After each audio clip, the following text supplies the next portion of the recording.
Hello दीकराओ, जय Shri Krishna, good morning. चालू Raju sir आप સૌનું હાર્દિક સ્વાગત કરું છું મારા આજના યુટ્યુબ લેક્ચરમાં। દીકરાઓ, અત્યારે આપણે સ્ટ્રક્ચર ઓફ એટમમાં ચેપ્ટરનો એક છેલ્લો મુદ્દો જેને આપણે કહેવાય અને એ છે ક્વોન્ટમ આંક, ક્વોન્ટમ નંબરની શરૂઆત કરવા જઈ રહ્યા છીએ। ક્વોન્ટમ આંક એકચ્યુઅલી જુદા જુદા વૈજ્ઞાનિકોએ આપેલા પરમાણ્વીય નમૂનાઓની અમુક જે મર્યાદાઓ હતી એ મર્યાદાઓને આધારે ક્વોન્ટમ નમૂનો ડેવલપ થતો ગયો।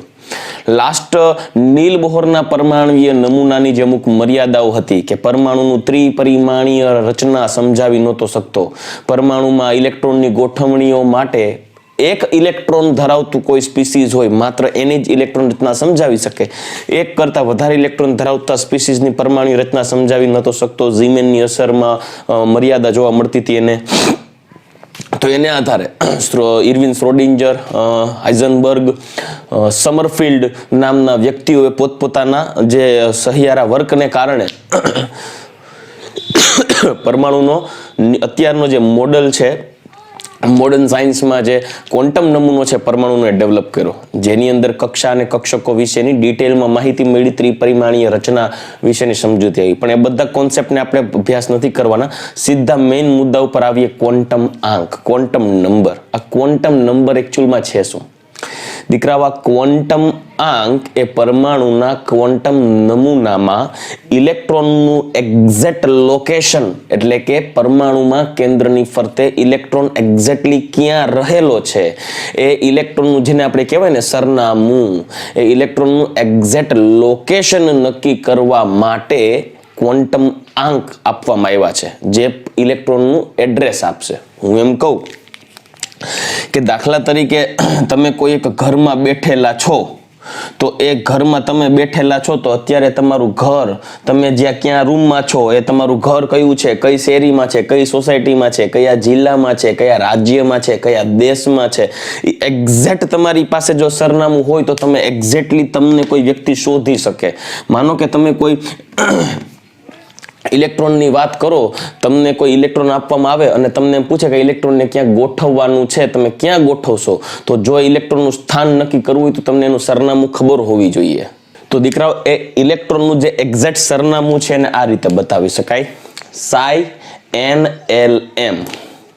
psi છે ને એ ઇલેક્ટ્રોનની અવેલેબિલિટી માટેનો તરંગ વિધેય છે, કેમ કે ઇલેક્ટ્રોન છે એ વેવ નેચર બતાવે છે, એટલે તરંગ પ્રકૃતિને કારણે જે ઇલેક્ટ્રોનનો સંભાવના અવયવ, સંભાવના વિધેય, ઇલેક્ટ્રોનના સ્થાન અંગેનો સંભાવના વિધેય psi, જેને આપણે એડ્રેસ બોલીએ, આ N, L અને M એ ઇલેક્ટ્રોનનું લોકેશન બતાવે। જ્યાં N છે, N કહેશે કે ઇલેક્ટ્રોન કઈ કક્ષામાં છે, કેન્દ્રની ફરતે કઈ કક્ષામાં છે એ N બતાવશે। L બતાવશે કે કક્ષામાં કેવા પ્રકારની કક્ષકમાં એ ઇલેક્ટ્રોન સમાયેલો છે, એ L બતાવશે। અને M બતાવશે કે એ કોઈ એક પ્રકારની કક્ષક છે, એની કેટલામી કક્ષકમાં છે। લાઈક તમને એવું કહેવામાં આવે કે psi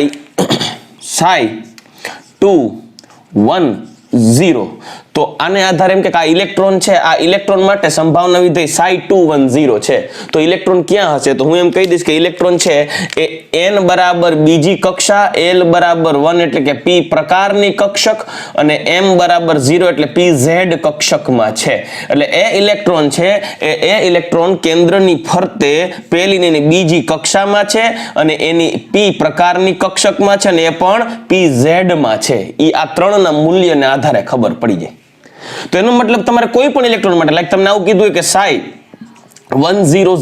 તો એનો મતલબ એ ઇલેક્ટ્રોન છે એ N, L અને M પ્રમાણે N બરાબર 1 એટલે કેન્દ્રની ફરતે પહેલી કક્ષામાં છે, અને એ L બરાબર 0 એટલે S પ્રકારની કક્ષકમાં છે, ને S પ્રકારની એક જ કક્ષક હોય, ML એના માટે 0 થઈ જશે। કેવી રીતે આંકડાઓ આવે છે, શું આવે છે, એ તો આ ખેલ આગળ જોવાનો છે।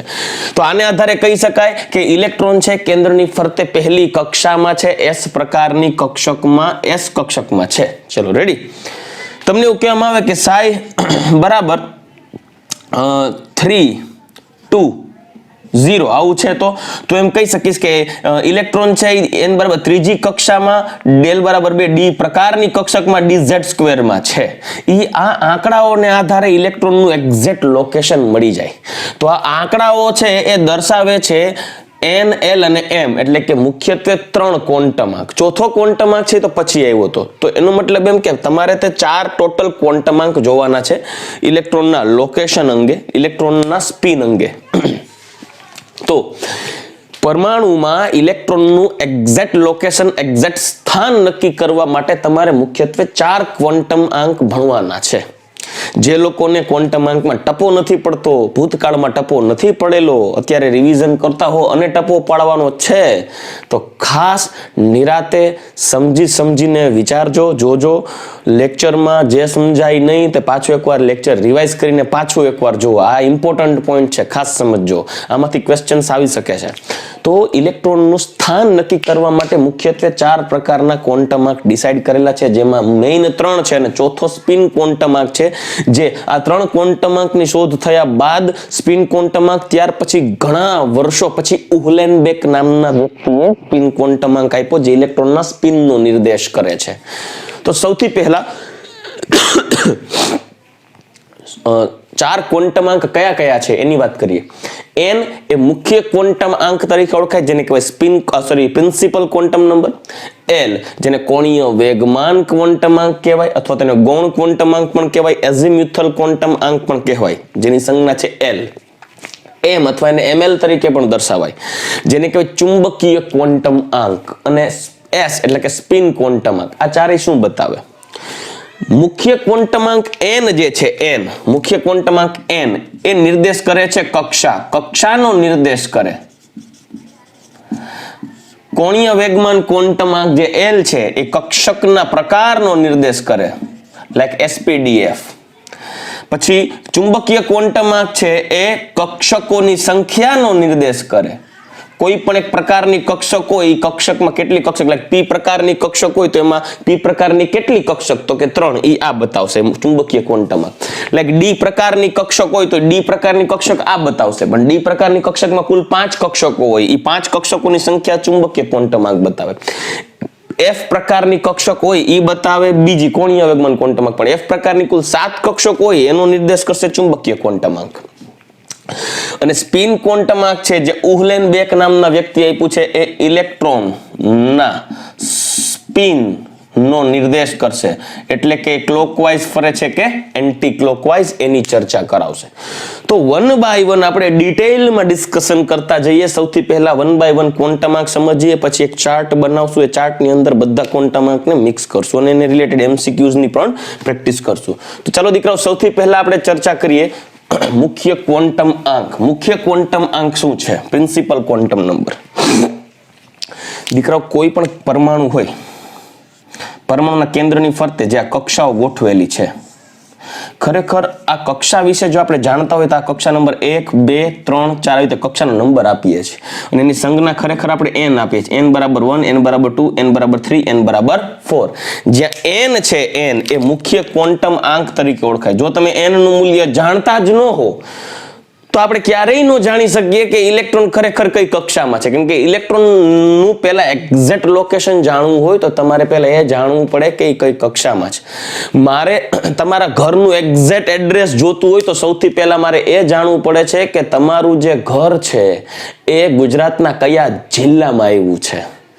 હું એમ કહી દઉં કે ફલાણો ભાઈ છે ગુજરાતમાં રહે છે, તો ગુજરાતમાં જામનગર, રાજકોટ, સૌરાષ્ટ્રમાં ગમે ત્યાં, કે ઉત્તર ગુજરાત કે સુરત કે વડોદરા, અમદાવાદ કે નડિયાદ કે વાપી, વલસાડ, કયા રહ્યો કેમ ખબર પડે? હું એમ કહી દઉં કે ફલાણો ભાઈ છે ગુજરાતના જામનગર જિલ્લામાં રહે છે, એટલે તમારું જે એડ્રેસ શોધવાનું જે કામ છે એ ઘણું ખરું ઘટી જાય, માત્ર એક જામનગર જિલ્લા પૂરતું મર્યાદિત રહે. એટલે આ એક કક્ષાનો ક્રમ છે. એ કક્ષાનો ક્રમ ઇલેક્ટ્રોનનું એક્ઝેક્ટ લોકેશન ગોતવામાં મહત્વનો ફાળો ભજવે. આને આધારે તમે શું જાણી શકો? કોઈ પણ ઇલેક્ટ્રોન માટે જો એ ઇલેક્ટ્રોનનો મુખ્ય ક્વોન્ટમાંક જાણતા હોય, જો ઇલેક્ટ્રોનની અવેલેબિલિટી માટે ઇલેક્ટ્રોનના સ્થાન અંગે જો તમે એનો મુખ્ય ક્વોન્ટમાંક n જાણતા હોય તો તમે એના ઉપરથી શું તારણ કાઢી શકો? જો ઇલેક્ટ્રોન હું એમ કહી દઉં કે અહીંયા છે, તો એમ કહી શકો કે ઇલેક્ટ્રોન છે એ બીજી કક્ષામાં છે. તો બીજી કક્ષામાં હોય તો ઇલેક્ટ્રોનનું કેન્દ્રથી અંતર r જાણી શકાય. r કેના ઉપરથી? તો કે 52.9 n²/z. જે n શું છે? મુખ્ય ક્વોન્ટમાંક. z છે એ પરમાણુ ક્રમાંક છે. તો જો તમે n જાણતા હોય કે ઇલેક્ટ્રોન માટે મુખ્ય ક્વોન્ટમાંક n બરાબર 2 છે તો 2 ની કિંમત મૂકો. હાઇડ્રોજનની વાત કરતા હોય તો પરમાણુ ક્રમાંક 1 લેવો પડે, લિથિયમની વાત કરતા હોય તો પરમાણુ ક્રમાંક 3 લેવો પડે. ટૂંકમાં તમે સૂત્રમાં n ની વેલ્યુ મૂકો તો તમને ઇલેક્ટ્રોન કેન્દ્રથી અંતર મળી જાય. જોયું? r જાણતા હોય, સોરી n જાણતા હોય, મુખ્ય ક્વોન્ટમાંક જાણતા હોય તો ઇલેક્ટ્રોન કેન્દ્રથી અંતર મળે. જો તમે n જાણતા હોય તો આ ઇલેક્ટ્રોનની ઊર્જા પણ જાણી શકાય. Energy E is equal to 13.6 z² તો આ પણ જાણી શકાય. ઇલેક્ટ્રોનની ઊર્જા ઇલેક્ટ્રોન વોલ્ટમાં. તમને ઇલેક્ટ્રોનનો વેગ પણ મળે. વેગ v બરાબર વેગ velocity of electron is 2.18 10 to the power 6 z/n sorry n/z બરાબર મીટર પ્રતિ સેકન્ડમાં ઇલેક્ટ્રોનનો વેગ પણ મળે. મતલબ જો તમે કોઈ ઇલેક્ટ્રોન માટે મુખ્ય ક્વોન્ટમ આંક n ની વેલ્યુ જાણતા હો, જો તમે મુખ્ય ક્વોન્ટમાંક n ની વેલ્યુ જાણતા હો તો તમે એ ઇલેક્ટ્રોનનું કેન્દ્રથી અંતર, ઇલેક્ટ્રોનની ઊર્જા, ઇલેક્ટ્રોનનો કેટલો વેગ છે બધું જાણી શકો. મતલબ આ n છે એ એવો ક્વોન્ટમાંક છે કે જો તમે ઇલેક્ટ્રોન માટે આ n નું મૂલ્ય જાણી લ્યો એટલે તમે ઇલેક્ટ્રોનની ઘણી ખરી માહિતી ભેગી કરી શકો. એટલે એને પ્રિન્સિપલ ક્વોન્ટમ નંબર કહેવામાં આવે છે, મુખ્ય ક્વોન્ટમાંક. મુખ્ય ક્વોન્ટમાંક પરમાણુમાં કેન્દ્રની ફરતે શક્તિ સ્તર એટલે કે કક્ષાનો નિર્દેશ કરે છે. આ શબ્દ ક્યારેય ન ભૂલતા. પરમાણુના કેન્દ્રની ફરતે શક્તિ સ્તર એટલે કક્ષાનો નિર્દેશ કરે છે, કક્ષા ઓર્બિટનો નિર્દેશ કરે છે. મુખ્ય ક્વોન્ટમાંક n ને આધારે ઇલેક્ટ્રોનનું કેન્દ્રથી અંતર, ઇલેક્ટ્રોનની ઊર્જાનું મૂલ્ય અને ઇવન ઇલેક્ટ્રોનનો વેગ પણ જાણી શકાય. જ્યાં k નું મૂલ્ય, જો n નું મૂલ્ય 1 2 3 4 અપ ટુ 5 6 7 કોઈ પણ કક્ષાનો ક્રમ આપવામાં આવે તો એને દીકરાઓ સંજ્ઞા આપેલી છે. પહેલી કક્ષાને k વડે દર્શાવે, બીજી કક્ષાને l, ત્રીજી કક્ષાને m, ચોથી કક્ષાને n, પછી પાંચમી કક્ષાને o વડે દર્શાવી શકાય.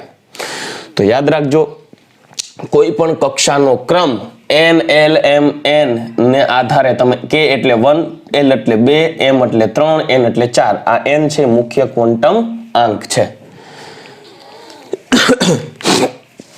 દીકરાઓ કોઈ પણ કક્ષામાં કેટલા ઇલેક્ટ્રોન મેક્સિમમ સમાય તમે નાનપણમાં ભણી ગયા છો. પહેલી કક્ષામાં 2, બીજી કક્ષામાં 8 ઇલેક્ટ્રોન સમાય, ત્રીજી કક્ષામાં 18, ચોથી કક્ષામાં 32 ઇલેક્ટ્રોન સમાય. એ આંકડો કઈ રીતે આવ્યો, કઈ કક્ષામાં કેટલા ઇલેક્ટ્રોન સમાશે કેમ ખબર પડશે? આ બધા ડેટા તમને આગળ જાતા ક્લિયર થશે. અત્યારે તમે મારી સાથે મારો આંગળો પકડી અને ધીમે ધીમે પગથિયા ચડતા જાઓ, પગલું માંડતા જાઓ. હું તમે સ્ટેપ બાય સ્ટેપ તમને બધું સમજાવતો જઈશ. રેડી? ચાલો અત્યારે આપણે જોઈ ગયા મુખ્ય ક્વોન્ટમ આંક. જેટલી જરૂરી માહિતી છે એટલી મેં લખી દીધી છે. કક્ષાનો ક્રમ એટલે મુખ્ય ક્વોન્ટમ આંકનો ક્રમ ક્યારે શૂન્ય ન હોય, કેમ કે 0 કક્ષા તો શક્ય જ નથી. એટલે n નું મૂલ્ય હંમેશા ધન પૂર્ણાંક સંખ્યા જ મળે. હાઇડ્રોજન માટે દીકરાઓ યાદ રાખજો, હાઇડ્રોજન હોય હાઇડ્રોજન, તો હાઇડ્રોજન માટે જો એનો ઇલેક્ટ્રોન કેન્દ્રની ફરતે પહેલી કક્ષામાં હોય n બરાબર 1 એને કહેવાય ભૂમિ અવસ્થા. હાઇડ્રોજન માટે ભૂમિ અવસ્થા આ હાઇડ્રોજન માટે બરાબર.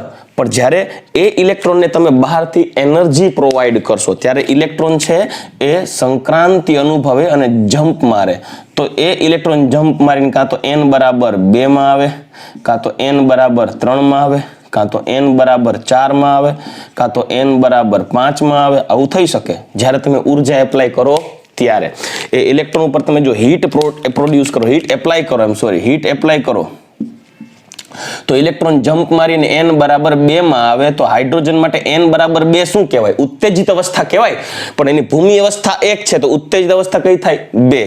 તો આ એની પ્રથમ ઉત્તેજિત અવસ્થા થઈ. આ થઈ દ્વિતીય ઉત્તેજિત અવસ્થા, કેમ કે ઇલેક્ટ્રોન 1 માંથી સીધો જમ્પ મારીને 3 માં આવે.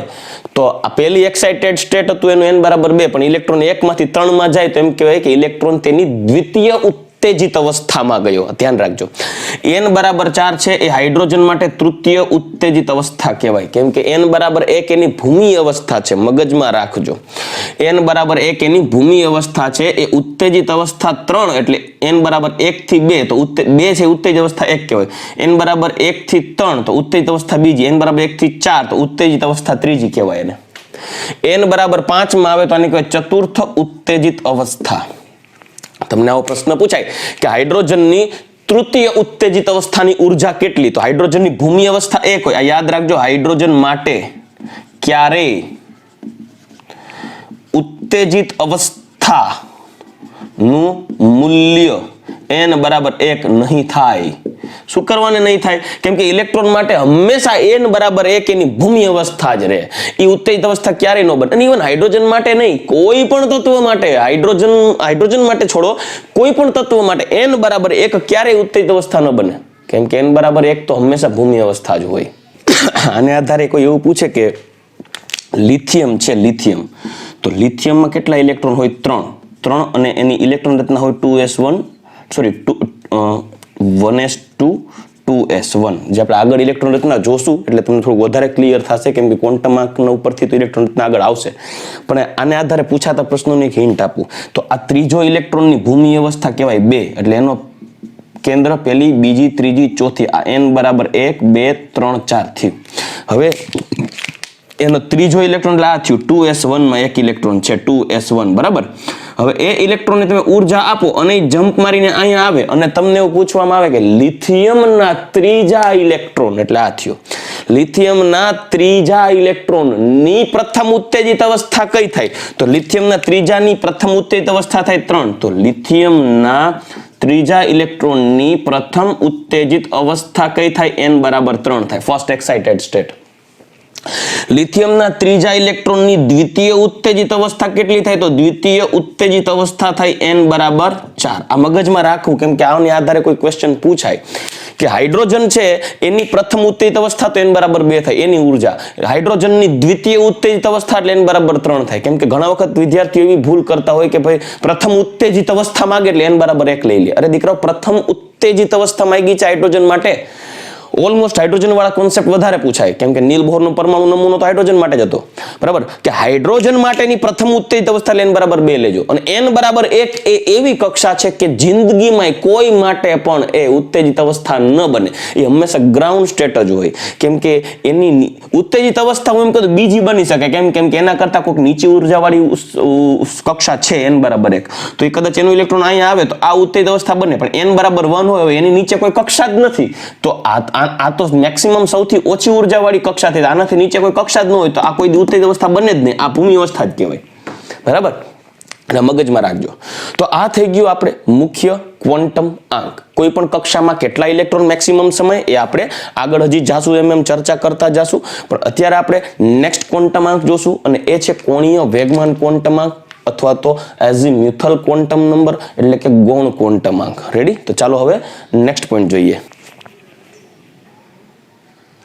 ચાલો દીકરાઓ, હવે આપણે કોણીય વેગમાન ક્વોન્ટમ આંક નું ડિસ્કશન કરીએ. કોણીય વેગમાન ક્વોન્ટમ આંક, જેને ગૌણ ક્વોન્ટમ આંક તરીકે પણ ઓળખી શકાય છે, જે સેકન્ડરી પોઝિશન ઉપર આવશે, જેને એઝીમ્યુથલ ક્વોન્ટમ નંબર પણ ઓળખવામાં આવે છે, જે ઇલેક્ટ્રોનના કોણીય વેગમાનને આધારે ડિસાઇડ કરવામાં આવે. દીકરાઓ, આ કોણીય વેગમાન ક્વોન્ટમ આંક ને આધારે કોઈ પણ પરમાણુમાં કોઈ જે કક્ષા હોય એ કક્ષામાં કયા પ્રકારની કક્ષકો છે એનું નિર્દેશ કરશે. મતલબ કે જો પહેલી કક્ષા હોય તો પહેલી કક્ષાની અંદર કયા પ્રકારની કક્ષક છે, બીજી કક્ષાની અંદર કયા પ્રકારની કક્ષક છે, ત્રીજી પ્રકારની અંદર કયા પ્રકારની, ત્રીજી કક્ષામાં કયા પ્રકારની કક્ષક છે, ચોથી કક્ષામાં કયા પ્રકારની કક્ષકો અવેલેબલ હોઈ શકે, તેનો નિર્દેશ કોણીય વેગમાન ક્વોન્ટમ આંકને આધારે નક્કી થાય. અને આ પ્રત્યેક કક્ષકોના પ્રકાર તેના આકારને આધારે નક્કી કરવામાં આવ્યા છે. આપણે લાસ્ટ લેક્ચરમાં જોઈ ગયા કે S પ્રકારનો આકાર છે, કક્ષક છે, એનો આકાર ગોળાકાર છે, P પ્રકાર છે, ડમ્બેલ છે, D પ્રકાર છે, ડબલ ડમ્બેલ છે. લાસ્ટ લેક્ચરમાં જોઈ ગયા, યાદ નથી આવતું તો પ્લીઝ રિવાઇઝ કરી લેજો. કક્ષકોના પ્રકાર તેના આકારને આધારે નક્કી કરવામાં આવ્યા છે અને L નું મૂલ્ય શૂન્ય સહિતની ધન પૂર્ણાંક સંખ્યા છે. હવે એ નક્કી કરીએ L નું મૂલ્ય એકચ્યુઅલમાં શું છે. જો કોણીય વેગમાન ક્વોન્ટમ આંક L નું મૂલ્ય જો 0, 1, 2, 3 4 અપ ટુ હોઈ શકે. મેં કીધું ને શૂન્ય સહિતની ધન પૂર્ણાંક સંખ્યા, જેમ n નું મૂલ્ય કેમ 1 2 3 4 કીધું, એમ l નું મૂલ્ય શૂન્ય સહિતની ધન પૂર્ણાંક સંખ્યા હોય 0 1 2 3 4 એક્સેટ્રા. અને જેમને સંજ્ઞા તરીકે દર્શાવવામાં આવ્યા છે, આ જો કોઈ l નું મૂલ્ય કોઈ પરમાણુની કક્ષામાં l નું મૂલ્ય 0 મળે તો એ s પ્રકારની કક્ષક છે એવું કહેવાય. જો l નું મૂલ્ય 1 મળે તો એ p પ્રકારની કક્ષક છે એવું કહેવાય. જો l નું મૂલ્ય 2 મળે d પ્રકારની કક્ષક છે એવું કહેવાય. l નું મૂલ્ય 3 મળે તો f પ્રકારની કક્ષક છે એવું કહેવાય. f પ્રકારની કક્ષકોએ અત્યાર સુધીના જેટલા પીરિયોડિક ટેબલમાં જેટલા તત્વો છે બધાની ઇલેક્ટ્રોન રચના f કક્ષકો સુધીમાં સમાપ્ત થઈ જાય. એટલે ઓલમોસ્ટ અત્યારે કોઈ કક્ષક માટે કોઈ તત્વ માટે l નું મૂલ્ય 4 મળતું હોય એવું હજી કોઈ તત્વ શોધાણું નથી. પણ અત્યારે તમારે એટલી વસ્તુ માઇન્ડમાં રાખવાની છે કે કોણીય વેગમાન ક્વોન્ટમ આંક l નું મૂલ્ય 0 હોય ને તો s પ્રકારની કક્ષક હોય. કોઈ એક પરમાણુમાં કોઈ એક ઇલેક્ટ્રોન આપ્યો હોય અને તમને એ ઇલેક્ટ્રોન માટે આવું કે ભાઈ psi n અને l માટે આવું કે psi 3 અને 0, તો એનો મતલબ એમ કે એ ઇલેક્ટ્રોન છે ને એ n બરાબર 3 એટલે ત્રીજી કક્ષામાં છે અને l બરાબર 0 0 એટલે 3s માં છે, એટલે ત્રીજી કક્ષાની s પ્રકારની કક્ષકમાં છે. તમને કોઈ પૂછે કે psi 2 1 એટલે કે n બરાબર 2 છે ને l બરાબર 1 છે, તો n બરાબર 2 એટલે કે બીજી કક્ષા અને l બરાબર 1 1 એટલે p, તો 2p પ્રકારની કક્ષકમાં છે ઇલેક્ટ્રોન એવું કહી શકાય.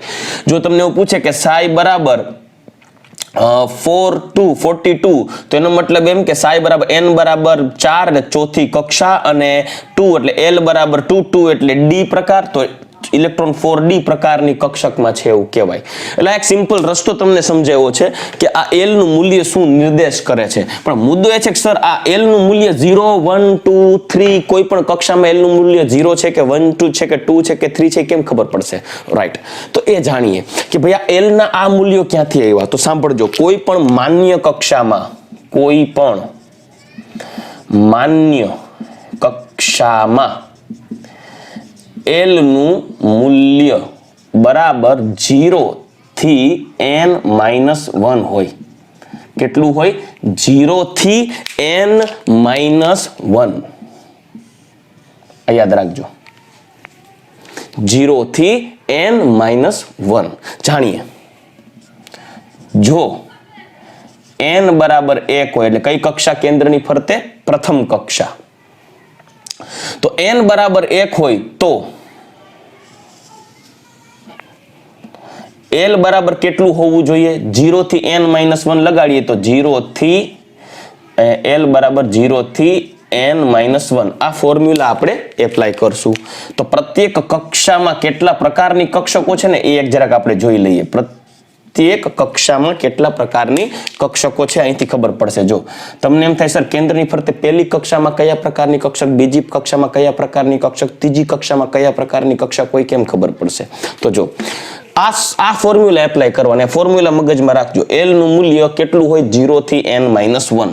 તો n બરાબર 1 હોય તો l બરાબર 0 થી n એટલે 1 મૂકો તો 1 - 1 એટલે 0 થઈ જાય. એટલે l ની વેલ્યુ આવે માત્ર 0 અને 0 એટલે કઈ કક્ષા કહેવાય? s. તો આ થાય s પ્રકારની કક્ષક.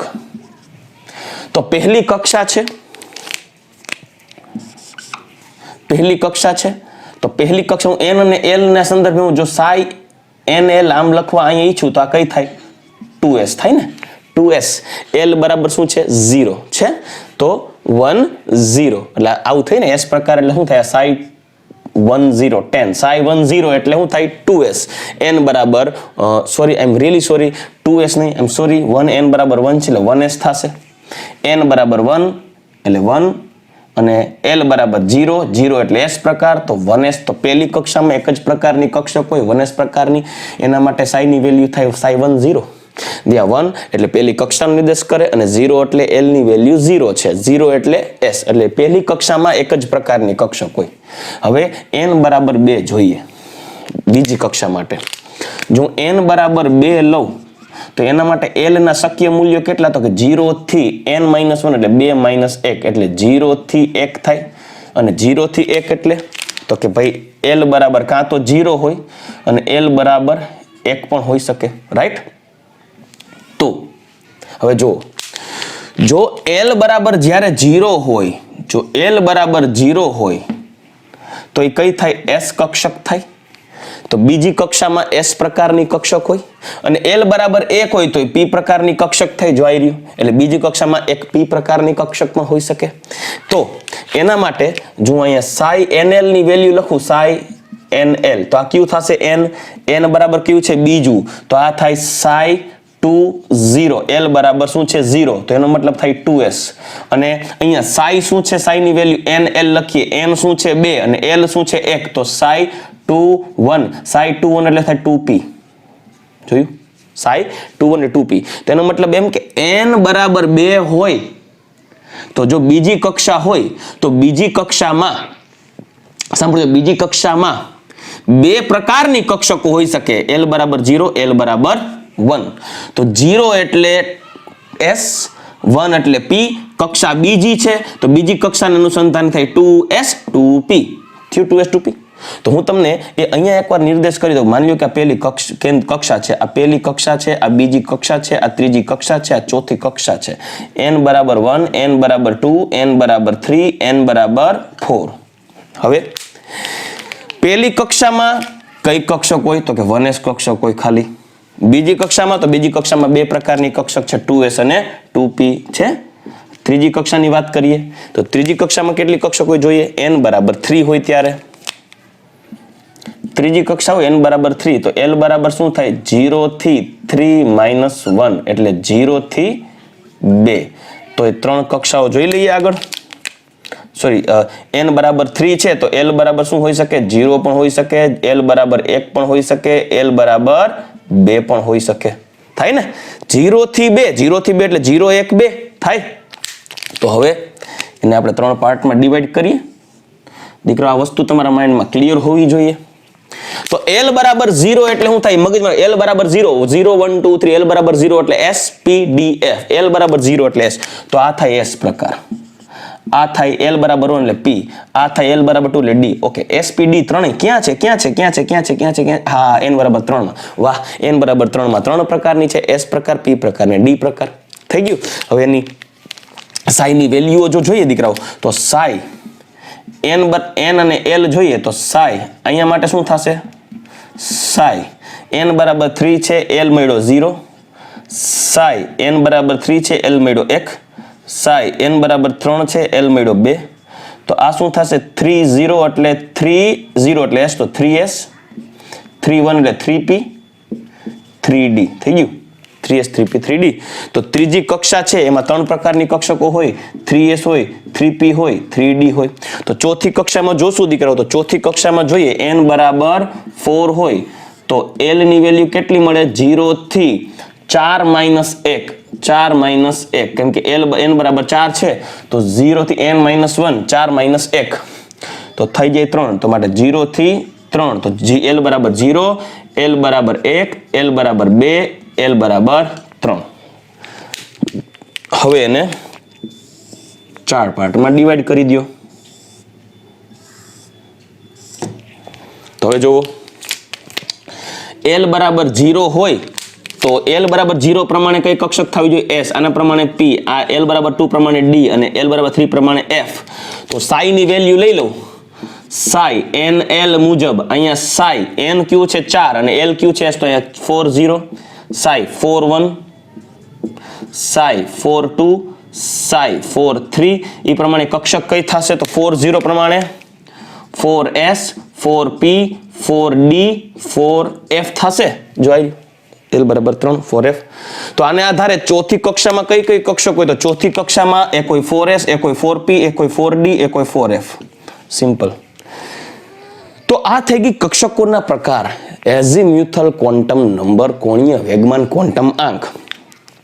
કોઈ પણ કક્ષામાં વધુમાં વધુ કેટલી કક્ષકો હશે? સાંભળજો, કોઈ પણ કક્ષાની અંદર વધુમાં વધુ કેટલી પ્રકારની કક્ષકો હશે અહીંથી ખબર પડશે.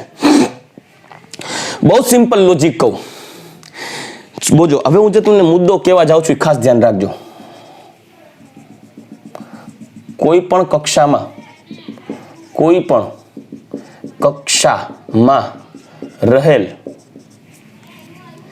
L ની સંખ્યા, સાંભળજો, L ની સંખ્યા એ તે કક્ષાના ક્રમ, કક્ષાનો ક્રમ ક્યાંથી નક્કી થાય? મુખ્ય ક્વોન્ટમ આંક n. કક્ષાના ક્રમ એટલે કે મુખ્ય ક્વોન્ટમ આંક n ના મૂલ્ય જેટલી હોય કોઈ પણ કક્ષામાં રહેલ L ની સંખ્યા એ તે કક્ષાના મુખ્ય ક્વોન્ટમાંક n ના મૂલ્ય જેટલી હોય. લાઈક જો અહીંયા n બરાબર 1 છે તો L ની સંખ્યા 1 છે. L ની સંખ્યા પણ કેટલી છે? 1 જ છે. જો અહીંયા 2 L થયા, એક 2s ને એક 2p. અહીંયા n બરાબર 2 તો L ની સંખ્યા કેટલી થઈ ગઈ? 2. n બરાબર 3 છે તો L ની સંખ્યા કેટલી થઈ ગઈ? અહીંયા 3. અહીંયા L ની સંખ્યા કેટલી થઈ ગઈ? 4. શું કરવાને? કેમ કે n બરાબર 4 છે. ટૂંકમાં કોઈ પણ કક્ષામાં રહેલ કક્ષકોના પ્રકારની સંખ્યા કેટલી હશે? તો એ કક્ષાનો જે નંબર હોય એટલે કક્ષકોના પ્રકાર હોય એની અંદર. જેમ કે n બરાબર 1 તો એમાં એક જ પ્રકારની કક્ષક 2s. n બરાબર 2 તો એમાં 2 પ્રકારની કક્ષક 2s 2p. n બરાબર 3 તો એમાં 3 પ્રકારની કક્ષક 3s 3p 3d. n બરાબર 4 તો એમાં 4 પ્રકારની કક્ષક 4s 4p 4d 4f. થઈ ગયું? મતલબ કોઈ પણ કક્ષામાં રહેલ L ની સંખ્યા એટલે કે કક્ષકોના પ્રકારની સંખ્યા એ તે n ના મૂલ્ય જેટલી હોય. જેટલું n નું મૂલ્ય એટલી L ની સંખ્યા બોલું છું, L નું મૂલ્ય નથી બોલતું, L ની સંખ્યા. બીજો એક મુદ્દો આ જો ઇમ્પોર્ટન્ટ પોઈન્ટ છે મુદ્દાઓ MCQ માટે. નીચેનામાંથી કયું વિધાન અસંગત છે, કયું વિધાન સુસંગત છે એના માટે તમને એવું પૂછે કે નીચેના પૈકી કયું વિધાન સુસંગત છે તો એમાં આ સંગત વિધાન હોય. કોઈ પણ કક્ષામાં રહેલ L ની કુલ સંખ્યા એ n ના મૂલ્ય જેટલી હોય એવું પણ વિધાન આવે. કોઈ પણ કક્ષામાં રહેલ L નું મહત્તમ મૂલ્ય એટલે એની વેલ્યુ, મહત્તમ મૂલ્ય એ n ના મૂલ્ય કરતા 1 ઓછી હોય છે. સમજાવું. n બરાબર 2 છે, n બરાબર 2 છે. અહીંયા જુઓ n બરાબર 2 તો L નું મહત્તમ મૂલ્ય 0 અને 1. L ના બે મૂલ્ય એવા 0 અને 1. તો 0 અને 1 માં L નું મહત્તમ મૂલ્ય કયું આવ્યું? 1. જો આમાં બે વિધાન સમજાવું. કોઈ પણ કક્ષામાં રહેલ L ની સંખ્યા અને કક્ષાના ક્રમનું મૂલ્ય સરખું. જો n બરાબર 1 તો L ની સંખ્યા 1. n બરાબર 2 તો L ની સંખ્યા 2. n બરાબર 3 તો L ની સંખ્યા 3. 0 1 2. n બરાબર 4 તો L ની સંખ્યા 4. 1 0 1 2 3 થઈ ગયું 4. 0 1 2 3 થઈ ગયા 4 ટોટલ. n ના મૂલ્ય જેટલી L ની સંખ્યા હોય પણ L નું મહત્તમ મૂલ્ય n ના મૂલ્ય કરતા 1 ઓછું હોય. ક્યાં? જો L નું મહત્તમ મૂલ્ય 1 આમાં તો n નું મૂલ્ય 2. તો જો 2 કરતા 1 ઓછું એટલે 2 માંથી 1 બાદ કરો તો 1 મળ્યું L નું મહત્તમ મૂલ્ય. n નું મૂલ્ય 1 છે તો L નું મૂલ્ય 1 હોય તો એના કરતા 1 ઓછું, 1 માંથી 1 બાદ કરો 0 થાય તો L નું મહત્તમ મૂલ્ય અહીંયા 0 થયું. જો અહીંયા n બરાબર 3 છે. ત્રીજી કક્ષામાં L નું મહત્તમ મૂલ્ય કેટલું એવું 2 તો છે. n માંથી 1 બાદ કરો જે આંકડો આવે એ L નું મહત્તમ મૂલ્ય હોય તે કક્ષામાં. તમને એમ કે ભાઈ ચોથી કક્ષા હોય અને એમાં જે L હોય એ કયું નંબર હોય તો કે ચોથી કક્ષા એટલે n. તો એના માટે L છે એ L છે 0 થી n - 1 એટલે 0 - 4 - 1 એટલે 0 થી n - 1 0 થી 4 - 1 0 થી 3 0 1 2 3. હા, L ના ટોટલ 4 અલગ અલગ મૂલ્ય મળ્યા એટલે 4 ની સંખ્યા થઈ છે. જે 4 સંખ્યા થઈ 0 1 2 3 ટોટલ L ની 4 સંખ્યા થઈ અને n નો ક્રમ 4 હતો. પણ એ 0 1 2 3 માં L ના 4 મૂલ્ય મળ્યા એમાં સૌથી મોટું મૂલ્ય કયું થયું તો કે 3. ગુડ. કક્ષા કઈ હતી? 4. તો 4 હતી જે કક્ષાનો ક્રમ હોય એમાંથી 1 બાદ કરો જે મૂલ્ય મળે એનું મહત્તમ મૂલ્ય થયું L નું. તમને એમ પૂછે કે n બરાબર 5 હોય તો જો n બરાબર 5 હોય તો કક્ષાનો ક્રમ 5 થયો તો તે 5મી કક્ષામાં રહેલી કુલ કક્ષકોના પ્રકાર પણ 5 થઈ શકે. કેમ કે જેટલી કક્ષાનો ક્રમ એટલી કક્ષકોની સંખ્યા, કક્ષકોના પ્રકારની સંખ્યા. લાઈક 0 થી n-1 એટલે 0 થી 5-1 એટલે 0 1 2 3 4 થઈ ગયા. અને l નું મહત્તમ મૂલ્ય, તો કે l નું મહત્તમ મૂલ્ય 0 1 2 3 4 4 આવ્યું, તો મહત્તમ મૂલ્ય થયું 4 અને એ n કરતા એક ઓછું, તો n બરાબર 5 લેશો તો એનું l થઈ જશે મહત્તમ 4. રેડી દીકરો, આ આપણે જોઈ ગયા કોઈ પણ પરમાણુ ના બે મુખ્ય ક્વોન્ટમાંક અને બીજો કોણીય વેગમાન ક્વોન્ટમાંક, બે ક્વોન્ટમાંક જોઈ ગયા.